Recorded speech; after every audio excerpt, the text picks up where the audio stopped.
दोस्तों, आज मैं सुना रही हूँ धोबी के गधे की कहानी।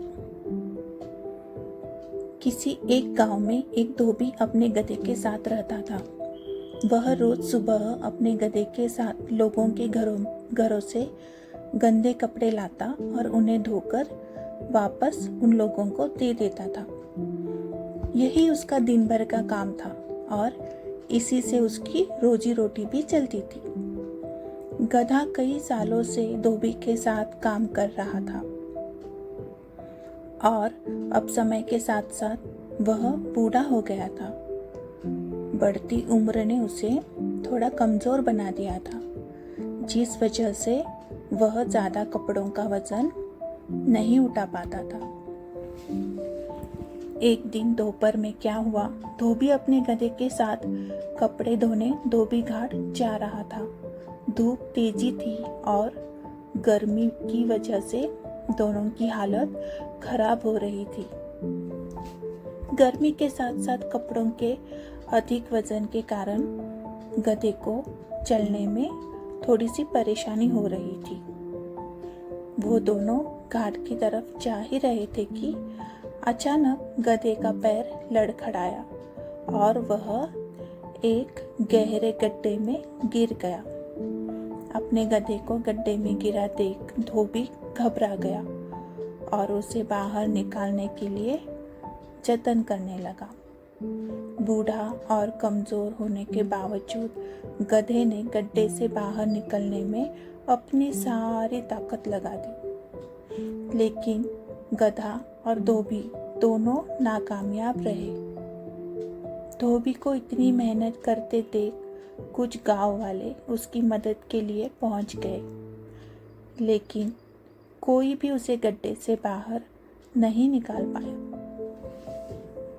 तब गांव वालों ने धोबी से कहा कि गधा अब बूढ़ा हो गया है, इसलिए समझदारी इसी में है कि गड्ढे में मिट्टी डालकर उसे यही दफना दिया जाए। थोड़ा मना करने के बाद धोबी भी इस बात के लिए राजी हो गया। गांव वालों ने फावड़े की मदद से गड्ढे में मिट्टी डालना शुरू कर दिया। जैसे ही गधे को समझ आया कि उसके साथ क्या हो रहा है, तो वह बहुत दुखी हुआ और उसकी आंखों में आंसू निकलने लगे। गधा कुछ देर चिल्लाया, लेकिन कुछ देर बाद वह चुप हो गया। अचानक धोबी ने देखा कि गधा एक विचित्र हरकत कर रहा है। जैसे ही गांव वाले उस पर मिट्टी डालते थे, वह अपने शरीर से मिट्टी को नीचे गड्ढे में गिरा देता और उस मिट्टी के ऊपर चढ़ जाता।